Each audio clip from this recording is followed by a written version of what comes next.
No quiero ser el responsable de arruinar este momento tan bonito, pero si no, no nos vamos a ir nunca. Así que por ahora vamos a seguir en el programa, ya más tarde continuamos con eso. Como lo dijo el pastor, hoy tenemos la tercera parte del cuadrilátero de Wesley. La primera fue la tradición, la segunda parte fue la razón, y hablando de la razón, recordemos que les dije que si continuábamos hablando de cosas extrañas no íbamos a acabar nunca. Hace 2 semanas me topé con la predicación del pastor Michael Ray Jones de la Iglesia Bautista de Reed, California. Y su predicación no era ni de evangelismo, discipulado, del amor de Dios, no sé. Su predicación fue de que a partir de ese domingo en su iglesia estaba prohibido ver el fútbol. La gente de su iglesia no podía ver el fútbol. Como que el pastor vio por primera vez un partido de fútbol, lo que ellos le dicen soccer, y él dijo que los hombres cuando juegan eso usan shorts muy apretados y que estiran las piernas para pegarle al balón. Entonces él dijo que ese fútbol hace gays a los hombres, entonces que a partir de ese domingo queda prohibido ver el fútbol en su iglesia. La verdad ya no me sorprende lo que alguien pueda decir, pero lo que sí me sorprende es que la gente estaba todavía sentada poniéndole atención. Tuve que actualizar esto hace rato porque vi que anoche alguien compartió un video en Facebook de una supuesta ex bruja que ahora es cristiana, y entonces ella hizo un video enseñando las cosas que los cristianos tienen en la casa que atraen a los demonios. Y para no hacerles la lista larga, hasta la sábila resulta que atrae a los demonios. Y de nuevo, no me sorprende que haya videos así, me sorprende que haya gente que les ponga tanta atención. Y por cosas como esas es la que hemos estado hablando de la tradición, la razón, y ya la dijo el pastor. Hoy vamos a hablar sobre la experiencia. La tradición es un regalo de la iglesia, la razón es un regalo de Dios, pero la experiencia nos toca a nosotros. Entonces vamos a leer Juan capítulo 13, de los versículos 1 al 35. Juan capítulo 13, versículos 1 al 35. Los vamos a leer de la manera alternada. Voy a iniciar con el primer versículo, siguen ustedes y nos uniremos al final. Juan capítulo 13, 1 al 35. Dice: antes de la fiesta de la Pascua, sabiendo Jesús que su hora había llegado para que pasase de este mundo al Padre, como había amado a los suyos que estaban en el mundo, los amó hasta el fin.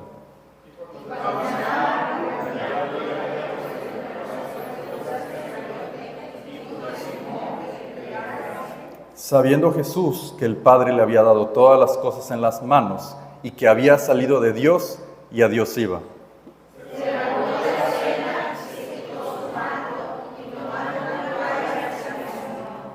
Luego puso agua en un lebrillo y comenzó a lavar los pies de los discípulos y a enjugarlos con la toalla con que estaba ceñido.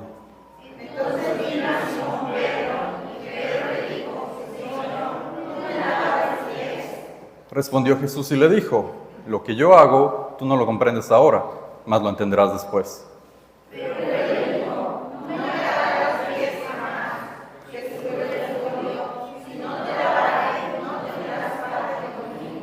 Le dijo Simón Pedro: Señor, no solo mis pies, sino también las manos y la cabeza.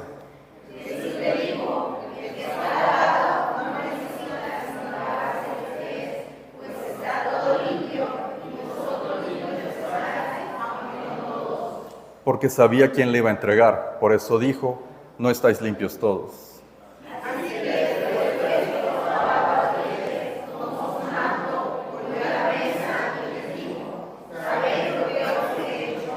Vosotros me llamáis maestro y señor, y decís bien porque lo soy.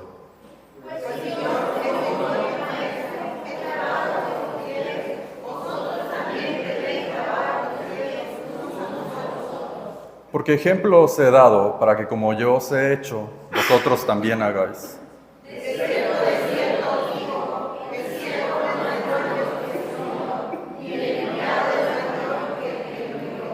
Si sabéis estas cosas, bienaventurados seréis si las hiciereis.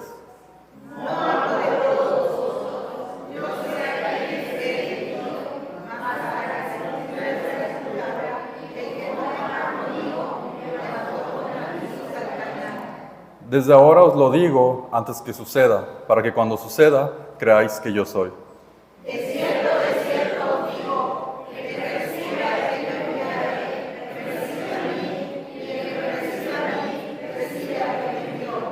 Habiendo dicho Jesús esto, se conmovió en espíritu y declaró y dijo: de cierto os digo que uno de vosotros me va a entregar.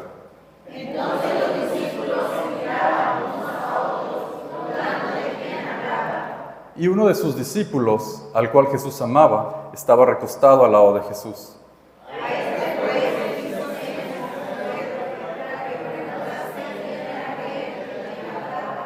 Él entonces, recostado cerca del pecho de Jesús, le dijo: Señor, ¿quién es? Respondió Jesús: aquel no quiere levantado,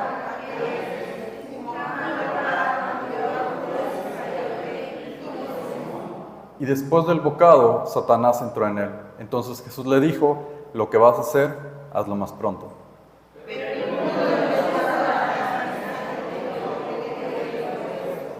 Porque algunos pensaban, puesto que Judas tenía la bolsa, que Jesús le decía: compra lo que necesitamos para la fiesta, o que diese algo a los pobres.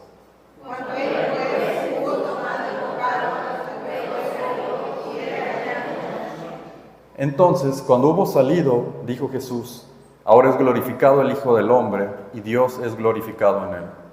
Si Dios es glorificado en él, Dios también le glorificará en sí mismo, y enseguida le glorificará.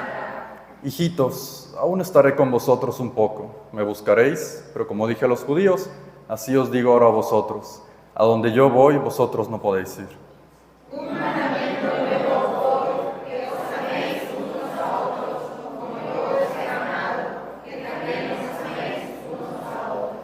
En esto conocerán todos que sois mis discípulos, si tuviereis amor los unos con los otros.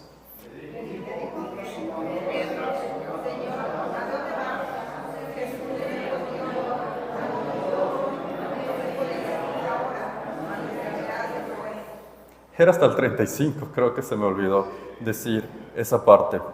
Pero gracias. Esta es la última noche de Jesús con vida y decide pasarla dándole una última lección a los discípulos. Y Jesús no se puso a predicar, se puso a hacer algo mejor. Tomó una toalla y tomó un balde con agua y se puso a lavar los pies de los discípulos, hasta que Pedro, asustado, le dice: no me vas a lavar los pies jamás. ¿Por qué Pedro reacciona así? Para cultura judía, y yo creo que para cualquier cultura, pero más en la cultura judía, lavar los pies es lo peor que alguien podía hacer. Las personas, recordemos, vivían en un área desértica, caminaban mucho y andaban en sandalias todo el día, todos los días. Y no existían los pedicure en ese entonces, así que ya se imaginarán cómo tenían los pies. Y no era algo de esos tiempos, eso es algo que se daba en la región desde hace mucho tiempo. En Génesis 18, del 1 al 5, podemos leer: el Señor se le apareció a Abraham junto al bosque de encinas de Mamre. Ese día Abraham estaba sentado a la entrada de su carpa, a la hora más caliente del día. Abraham levantó la mirada y vio que 3 hombres se dirigían hacia él. Se levantó de un salto y corrió al encuentro de ellos. Se inclinó hasta tocar el suelo con la frente y dijo: mi Señor, le ruego por favor que no pase de largo, sino que se quede aquí un momento. Voy a pedir que les traigan agua para que se laven los pies y podrán quedarse a descansar bajo la sombra de este árbol. Y ya que han pasado por la carpa de este servidor de ustedes, les voy a traer algo de comer para que repongan sus fuerzas y puedan continuar su viaje. En este pasaje tenemos a Dios que llega con 2 ángeles a la casa de Abraham a la hora más caliente del día, que creo que es esta hora precisamente. Abraham los vio y corrió, hizo una reverencia hasta el suelo y les rogó para que se quedaran con él. Y con todas estas atenciones les ofreció sombra, les ofreció comida y les ofreció agua para que ellos mismos se lavaran sus pies. Abraham, con todas sus reverencias que tuvo hacia los invitados, ni siquiera le pasó por la mente lavarle los pies a Dios y a los 2 ángeles. En cambio, de vuelta a Juan 13, tenemos al mismo Señor lavando los pies de sus propios discípulos, incluso lavando los pies de aquel que los iba a traicionar. Pero Judas no es el problema en este momento, es Pedro. Primero, Pedro no deja que Jesús lo lave, y después le está pidiendo a Jesús que también le lave las manos y la cabeza. no entiende que lo que Jesús está haciendo no es una limpieza ritual de los judíos. Pero cuando Jesús termina de lavar los pies de los discípulos, se sentó y ahora sí comenzó la lección. ¿Entienden ustedes lo que les he hecho? Ustedes me llaman maestro y señor y dicen la verdad porque lo soy. Pues si yo, el Señor y el Maestro, les he lavado los pies, también ustedes deben lavarse los pies unos a otros.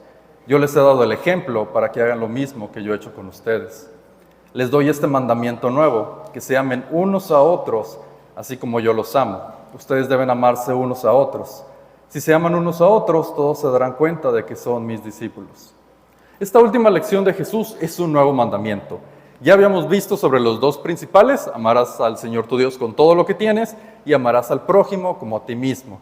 Pero ahora Jesús, en su última noche con los discípulos, les da un nuevo mandamiento. Se van a amar entre ustedes como yo los he amado. ¿Y cómo se ama de esa forma? Bueno, tenemos una pista en el texto original, ya que Juan, para amar, escribió el griego agapao. Agapao se refiere a amar de una forma incondicional. Los latinoamericanos regularmente tenemos nuestras formas de expresar amor. O eres cariñoso o no me quieres. Regularmente esa es la forma en que lo hacemos. Si ustedes conocieran a mi familia paterna, se darían cuenta que son muy contrarios a mí. Cuando ellos ven a alguien, conocen a alguien, los aprietan de la mano y ven y un abrazo y ¿cómo estás? Y no es un ¿cómo estás? De bien. No, ellos no te aceptan un bien. Ellos en verdad quieren preguntar ¿cómo estás? Y mi familia paterna es de esta forma. Mi tío Tomás, él se saltaba el abrazo y él se saltaba el saludo de manos y el ¿cómo estás? Él directamente te abrazaba y después preguntaba quién eres, porque pues, no lo conocías. Pero mi familia paterna así es. Ustedes me conocen, me ven todos los domingos, saben que no soy precisamente de esa forma. Pero los griegos, en la cultura griega, ellos categorizaban los tipos de amor. Y entre ellos estaba el que acabamos de mencionar, el amor ágape o el amor incondicional. El amor del que habla Jesús no es emocional, no es un sentimiento que yo tengo hacia otras personas, como un sentimiento a mi familia, a mis amigos o un sentimiento a una pareja. Es una decisión consciente de buscar el bienestar de los demás. Eso es a lo que se está refiriendo Jesús. Cuando Jesús dice, sabrán que son mis discípulos porque se aman los unos a los otros, no solamente se refiere a los que se abracen más o se hablen más bonito, que eso no está mal, eso también ayuda, pero se refiere todavía a algo más que eso, se refiere a una comunidad que busca el bien de las personas. Dice Filipenses 2 del 1 al 8, así que si se sienten animados al estar unidos a Cristo, si sienten algún consuelo en su amor, si todos tienen el mismo espíritu, si tienen algún afecto verdadero, llénenme de alegría poniéndose de acuerdo unos con otros, amándose entre ustedes y estando unidos en alma y pensamiento. No hagan nada por egoísmo o vanidad, más bien hagan todo con humildad, considerando a los demás como mejores que ustedes mismos. Cada uno debe buscar no solo su propio bien, sino también el bien de los demás. La actitud de ustedes debe ser como la de Cristo Jesús. Aunque Él era igual a Dios, no consideró esa igualdad como algo a que aferrarse. Al contrario, por su propia voluntad se rebajó, tomó la naturaleza de esclavo y de esa manera se hizo semejante a los seres humanos. Al hacerse hombre, se humilló a sí mismo y se hizo obediente hasta la muerte y muerte en la cruz.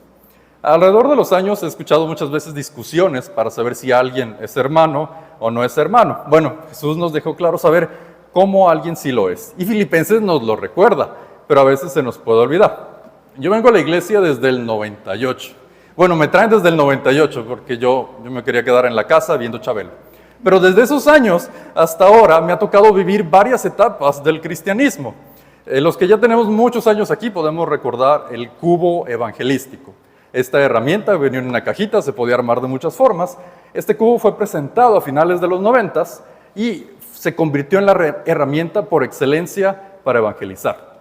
Este era vendido por una compañía llamada E3 Resources, que también vendía la guía para el cubo evangelístico, vendía la caja especial para el cubo evangelístico, vendía el mini cubo evangelístico para llevar en el bolsillo y también vendía el llavero para llevar el mini cubo evangelístico. Y cuando el cubo dejó de vender tanto, sacaron las pulseras evangelísticas, las tarjetas evangelísticas, hasta el balón evangelístico.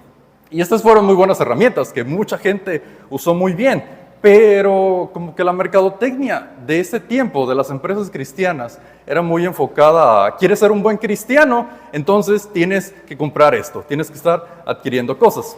Recuerdo que había un libro, lo tenemos en la casa, había un libro llamado Usted puede orar mejor. Y uno se pregunta, bueno, ¿cómo puedo orar mejor? Bueno, pues cómpreme el libro y le voy a decir cómo puede usted orar mejor. No quiero desmeritar el trabajo de las editoriales cristianas, pero en esos tiempos el mensaje era mucho, ¿quieres ser mejor cristiano? Pues desembolse más dinero. ¿Usted se avergüenza del Evangelio? No, ¿cómo cree? Bueno, entonces compre esta playera que dice, no me avergüenzo del Evangelio. Y aparte le remato unas estampitas para su casa y para su carro que diga, soy cristiano, cosas por el estilo. Era la forma en que se llevaban las cosas en ese entonces. Si alguien quería una Biblia, pues no podía escoger una normal, ¿no? Tiene que escoger la grandota con pasta gruesa o cubierta en mezclilla, porque si no es de la secreta de Jesús, si no trae su Biblia grandota. Yo traía mi Biblia chiquita de 100 pesitos que le pedí a mi papá una vez, aunque también me pegó una vez la mercadotecnia cristiana. Eunice sabe a qué Biblia me refiero. Había una Biblia de Editorial Vida que era Biblia de estudio para jóvenes, con imitación de piel, y venía en una caja muy bonita para que no se te arruinara la imitación de piel, y se veía que esa era una Biblia muy importante, y los líderes de jóvenes del distrito tenían esa Biblia y traían siempre en su caja, y yo la veía, yo tenía 15 años y decía, yo quisiera esa Biblia, pero obviamente no me alcanzaba. 10 años después de ese evento, me regalaron esa Biblia, pero ni la uso, es la peor parte. La tengo guardada porque tiene una dedicatoria, pero la verdad es que no la uso. Entonces me pregunto, ¿quería la Biblia o quería lo que la mercadotecnia de ese entonces me decía que significaba traer esa Biblia? Y de nuevo, no tiene nada de malo traer la Biblia que uno quiera y las herramientas evangelísticas que uno quiera. Podemos tener lo que queramos, pero lo malo era ese énfasis de que teníamos que comprar para aparentar tener otro estatus de cristiano. Y los años han pasado y aunque los problemas siguen siendo similares, hemos invertido la tendencia. Ahora estamos viviendo algo llamado postevangelismo. El postevangelismo se refiere al movimiento de personas que dejan de asistir a sus congregaciones para ver las reuniones de otras congregaciones en Facebook o YouTube. Ahora, somos libres de ver y hacer lo que queramos, pero hay dos problemas. Una es que muchos predicadores están aprovechando de esto para ganar dinero fácil. Porque a través de este medio no tienen que discipular, no tienen que dar clases, no tienen que dar consejería, solamente hay que decirle a la gente lo que quiere escuchar y va a tener muchas vistas que puede convertir en dinero fácil. Y el otro problema es que muchas personas van a tener su primer acercamiento al Evangelio a través de estas formas y van a tener la idea de que el cristianismo es solamente ver un video los domingos y recibir mensajes de WhatsApp de devocionales o cosas así. Así que como dice el doctor Lucas Leis, la iglesia actualmente llega a más personas que nunca, pero las personas llegan menos a la iglesia que nunca. Por eso Jesús nos deja muy claro en este pasaje que el cristianismo se vive en comunidad. Hace unos años, antes de la pandemia, esta es la forma en la que yo mido el tiempo ahora, antes y después de la pandemia, unos años antes de la pandemia, recuerdo que tuvimos un problema en mi familia, que me pegó especialmente a mí, y una noche llegó el pastor Rubén a la casa, venía el pastor José también en ese entonces, también estaba Gustavo y Cheli, no sé por qué estaban allí, pero también estaban. El pastor Rubén lo conocen desde hace muchos años, es el superintendente actual de nuestro distrito, lo tuvimos el domingo pasado en la noche aquí. Yo también lo conocía desde hace un tiempo, pero digamos que no nos llevábamos muy bien, que digamos, teníamos un par de diferencias, pero esa noche ya no importaba porque él estaba ahí en su papel de pastor, estaba ahí para ministrar y esa fue una noche muy importante para mí. Por eso el cristianismo no es ver ni una pantalla, ni es comprar cosas, es ser parte de una comunidad que va a estar ahí cuando se necesite y que vamos a estar ahí cuando nos necesitemos. Una vez me tocó responder este llamado y voy a contar esta historia con mucho respeto. Hace muchos años, ya casi 10 años, una familia de la congregación se estaba mudando y estaba restaurando un departamento aquí en los multifamiliares. Entonces el pastor, esa noche, yo y Gerardo y otros dos chicos, nos estábamos quedando aquí en la casa de Lalo Y nos habla el pastor para que vayamos a ayudar. Y nosotros vamos a ayudar. Imaginamos que había que mover cosas, tal vez quitar algo de la pintura, limpiar un poco. Y cuando llegamos, nos damos cuenta que la tarea que teníamos que hacer, bueno, sí había muchas cosas que hacer, pero lo que más necesitábamos hacer era matar cucarachas. Había muchas cucarachas. Había cucarachas en el techo, en las paredes, en el piso. Teníamos una escoba para matar a las que estaban por arriba y traíamos los pies para matar a las que estaban por debajo. Y por las siguientes 3 horas nos dedicamos a matar cucarachas. Eso fue la labor que tenían para nosotros ese día, estar matando cucarachas. Por 3 horas estuvimos matando cucarachas. Cuando terminamos, al menos creíamos que habíamos terminado, yo me sentía más alto y dije, ¿será por, no sé, la virtud, la moral de ayudar a las personas? No, era por tanto pisar cucarachas. Se había creado una especie de plasta en mis tenis y tuve que salir aquí a los multifamiliares, como cuando alguien tiene arena, y así estuve pegándole a mis tenis para poder limpiarlos de todas las cosas que traía. Uno nunca sabe qué le va a tocar hacer por las otras personas, pero al final de cuentas es una bendición. Se supone que íbamos a hablar de la experiencia. ¿Qué tiene que ver todo esto? John Wesley valoraba la experiencia, porque en sus tiempos, al igual que en nuestros tiempos, había grupos dominantes que querían imponer a las personas su forma de ver el cristianismo. Y había 2 grupos principales en ese entonces, los entusiastas y los racionalistas. Los entusiastas creían que la vida cristiana se vivía a través de experiencias místicas. A ellos les gustaba reunirse en lugares abiertos, tenían profetas en lugar de ministros, y en sus reuniones se desmayaban, les daban ataques de risa, se convulsionaban y decían haber tenido visiones, sobre todo visiones del fin del mundo. Les gustaba profetizar que ya se iba a acabar el mundo. Por si usted ha visto esto en la tele, en internet o desgraciadamente en persona, no es algo nuevo, sino que desde 1700 ya se veían ese tipo de cosas. Así que ellos eran los entusiastas. Y por el otro lado tenemos a los racionalistas. Ellos eran parte de la iglesia anglicana y decían que el conocimiento era suficiente para encontrar a Dios. Incluso muchos de ellos llegaban a afirmar que Dios ni siquiera respondía a las oraciones y mucho menos realizaba milagros. Los ministros racionalistas se veían a sí mismos como educadores de la Biblia y guardianes del orden social. Ellos no se veían como predicadores del Evangelio. Y entre estos 2 grupos, Wesley buscó otra opción, la bíblica. Y esto no fue de inmediato, no se levantó un día y dijo, lo tengo, sino que fue un proceso que le tomó 15 años.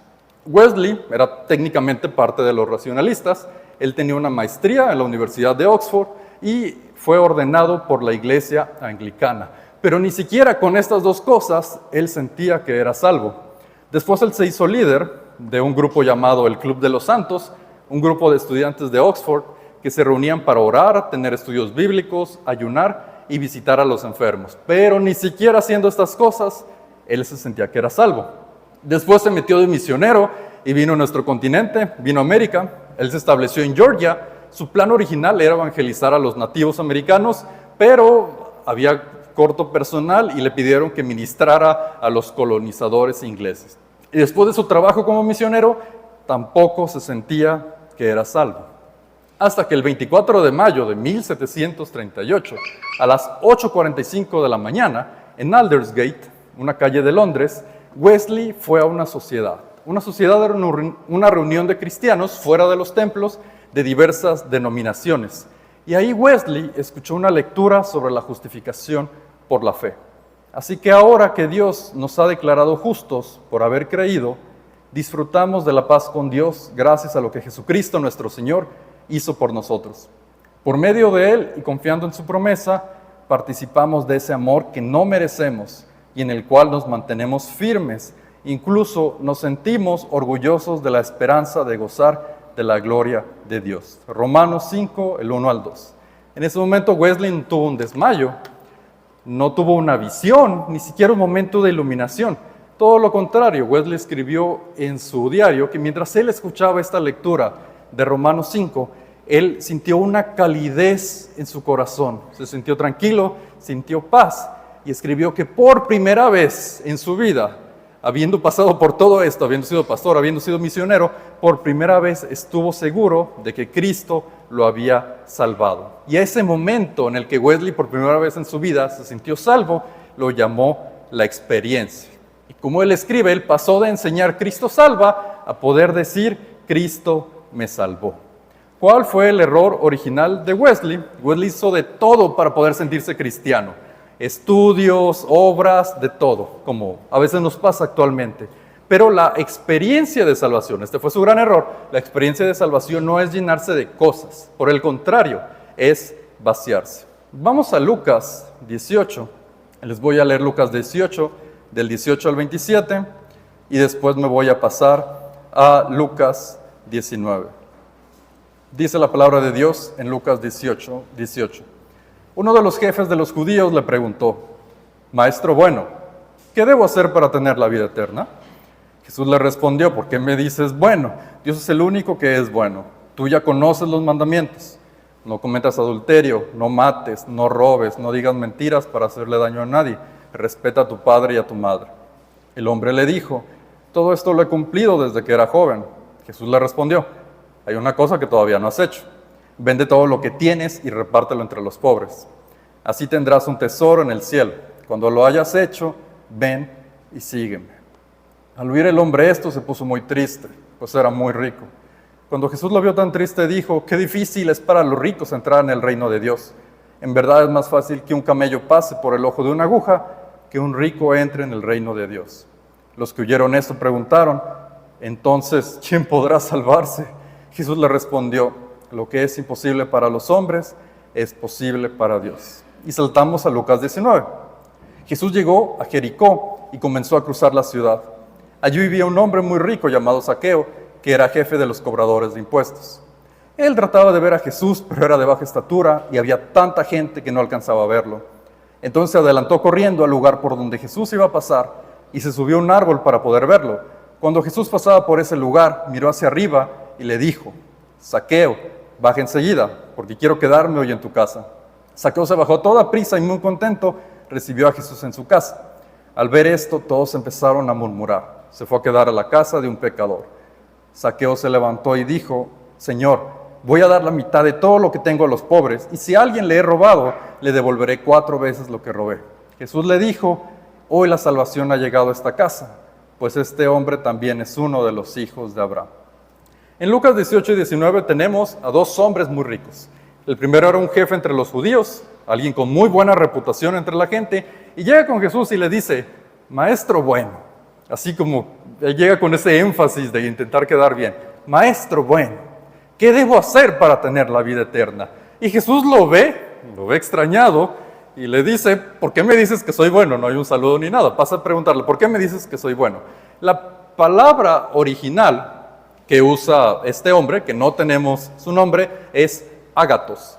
Ágatos es la palabra que usó Lucas para describir ese maestro bueno, el maestro ágatos, que significa excelente, virtuoso, bondadoso. Y Jesús no quiere que le digan así, porque este hombre rico, jefe entre los judíos, no está buscando a Cristo, está buscando validación, está buscando que Jesús le diga, no, si tú eres el mejor, no te preocupes, tienes la salvación.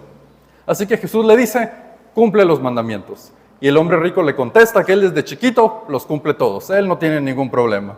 Entonces Jesús le dice, te falta algo, dona todo lo que tienes y sígueme. Y este jefe rico se puso muy triste y ya no respondió nada. La gente que estaba ahí, viendo lo que estaba pasando, dijo, entonces, ¿quién podrá salvarse? Si este hombre de buena reputación, que cumple todos los mandamientos, llega con Jesús y se va sin la salvación, entonces, ¿quién podrá ser salvo? Y Jesús le responde, lo que es imposible para los hombres es imposible. Lo que es imposible para los hombres es posible para Dios. Y en el siguiente capítulo, justamente Lucas pone esta historia en el próximo capítulo, en Lucas 19. Aquí tenemos otro hombre rico, pero este es muy diferente al anterior. Este no es un jefe de los judíos. Por el contrario, este es un hombre, Zaqueo, es una persona despreciada por la sociedad judía. Zaqueo, todos sabemos la historia, se dedicaba a cobrar impuestos y cobraba de más a la gente, al igual que los que cobran impuestos actualmente, seguían haciendo eso mismo también. Además, estos impuestos eran para el Imperio Romano, así que Zaqueo les cobraba de más y la otra es que parte de este dinero se iba al Imperio Romano. Así que los cobradores de impuestos de ese entonces eran vistos como pecadores y como traidores.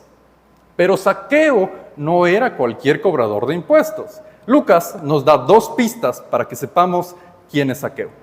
Primero nos dice en el versículo 2 que era el jefe de los cobradores de impuestos. Pero en el texto original, Lucas nos escribe que Zaqueo era un arquitelón.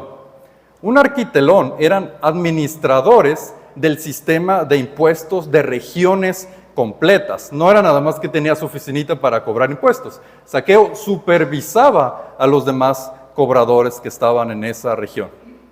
De hecho, en Judea, no hay un dato exacto, pero se estima que en Judea, la región donde vivía Jesús, solamente había 4 arquitelones, que era el que estaba en Gaza, en Jerusalén, en Cesarea y en Jericó, que es otra de las pistas que nos da Lucas al decirnos que Jesús estaba en Jericó y Zaqueo estaba en Jericó. ¿Para qué tenemos que saber ese detalle de que Zaqueo estaba en Jericó? Jericó era el punto comercial más importante de toda Judea. Eso hacía que Zaqueo, un cobrador de impuestos, era rico. Ahora, un arquitelón, el jefe de los cobradores de impuestos, era muy rico. Y ahora, entre arquitelones había también niveles. Y Zaqueo viene siendo el que está más arriba de todos los arquitelones por la cantidad de comercio que había en esa ciudad de Jericó. Así que técnicamente Zaqueo es uno de los hombres más ricos de la región en ese tiempo. Y entonces Jesús llega a la ciudad de Zaqueo, de Jericó, y toda la multitud va a ver a Jesús, una celebridad que estaba llegando. Y Zaqueo quiere ver a Jesús también, y él se acerca donde está Jesús, pero la gente no lo deja pasar. Y Zaqueo estaba chiquito, así que no podía ver lo que estaba pasando. Pero Zaqueo no se rinde, entonces él se sube a un árbol donde iba a pasar Jesús posteriormente para que así lo pueda ver. Y recordemos que Zaqueo no es ni un maestro de la ley, ni nada de esas cosas. Zaqueo es un pecador público. Imagine de repente ver en un árbol trepado a una de las personas más ricas y más odiadas de estos tiempos. Y está ahí trepado, agarrado de una rama para poder ver a Jesús. Jesús pasa por ahí, lo ve trepado en el árbol y le dice, bájate porque me tengo que quedar en tu casa. Hace rato hablábamos un poco de cómo expresamos cariño en Latinoamérica. Aquí la gente llega solo a las casas. Si usted se queda enfrente de su casa un rato, le van a llegar los de Easy, los de Comapa, le va a llegar todo tipo de gente. Y aquí, otra cosa que tenemos en Latinoamérica, aquí compartimos la mesa con quien sea. Aquí comemos con quien caiga. No le damos importancia a eso. Pero en Medio Oriente eso no es así. Nadie puede llegar a una casa si no es invitado por los dueños de esta casa. Nadie puede llegar. Y la otra es que no se puede compartir la mesa con alguien que no conozcas. Solamente puedes compartir la mesa con los amigos, con personas con las que tú públicamente estás diciendo, somos amigos. Entonces, cuando Jesús le dice a Zaqueo, voy a ir a tu casa, Jesús se está rebajando socialmente, como lo hizo al lavar los pies de sus discípulos. ¿Y cuál fue la reacción de Zaqueo? No fue, no, Señor, es que tú no puedes pedirme que vayas a mi casa. O no le dijo, Señor, yo no soy digno que visitéis mi casa. No dijo nada de eso. Nos dice el versículo 6 que Zaqueo se bajó toda prisa y muy contento recibió a Jesús en su casa. Zaqueo, el traidor, pecador, entendió algo que John Wesley, el pastor misionero con maestría en Oxford, no pudo entender. Últimamente se puso muy de moda hablar del Chavo del Ocho. Y hay un capítulo de Navidad del Chavo que cierra de una forma muy distinta. El Chavo comienza a hablar sobre Jesús, recordando que era Navidad y hablando sobre el secreto de la Navidad. Y el elenco empieza a cantar, óyelo, escúchalo, está buscando amigos. Óyelo, escúchalo, te está buscando a ti. Eso fue lo que Zaqueo entendió y los demás no pudieron entender, desde los maestros de la ley que estaban en ese entonces hasta personas como John Wesley. Zaqueo no tenía que filosofar, no tenía que hacer 1000 cosas, lo único que tenía que hacer Zaqueo era aceptar lo que Jesús le estaba diciendo. En Apocalipsis 3:20 podemos leer, yo estoy siempre a la puerta y llamo. Si alguno escucha mi voz y abre la puerta, entraré y cenaré con él y él conmigo. Cuando todos están en la casa, Zaqueo anuncia, sin que nadie le diga nada, sin que Jesús le diga algo, Zaqueo anuncia que va a donar la mitad de su dinero.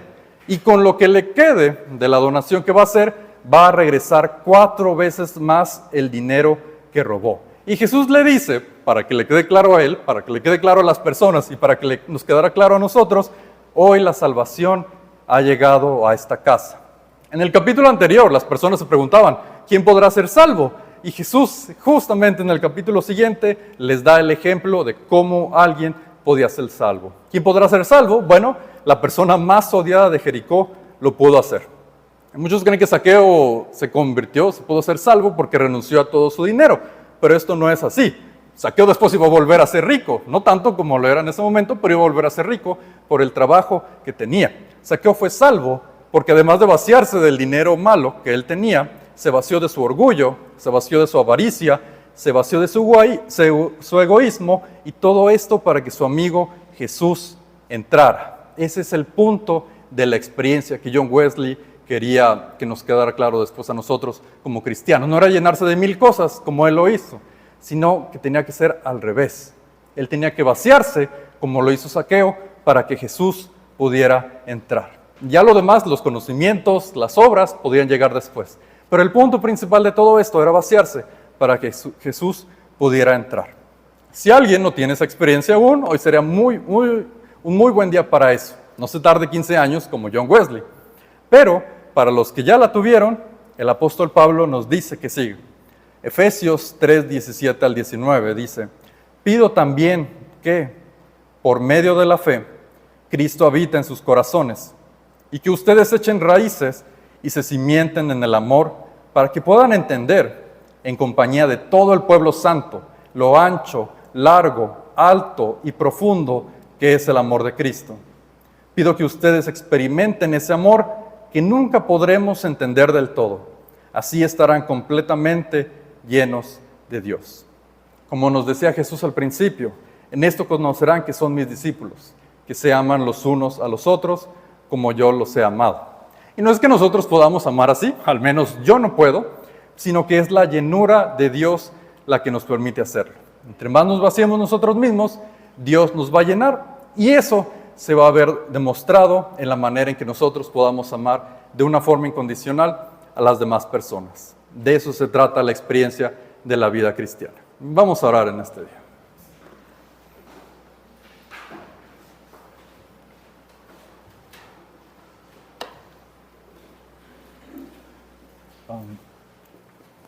Después de la oración puedes cantar de gloria en gloria. Gracias. Gracias, Señor, en esta tarde que nos permite estar de nuevo todos juntos. Gracias porque tenemos nuestro primer culto después de la Junta Anual. Gracias por todas las personas que hoy nos hemos reunido aquí para adorar su nombre, para alabar, para ofrendar, para aprender, para compartir, para saludar, para ver. Todas esas formas distintas en las que nosotros lo adoramos, Señor. Gracias porque nos permite tener a nuestro pastor hoy aquí también, Señor, en el cual se ha preparado para ministrarnos en este día.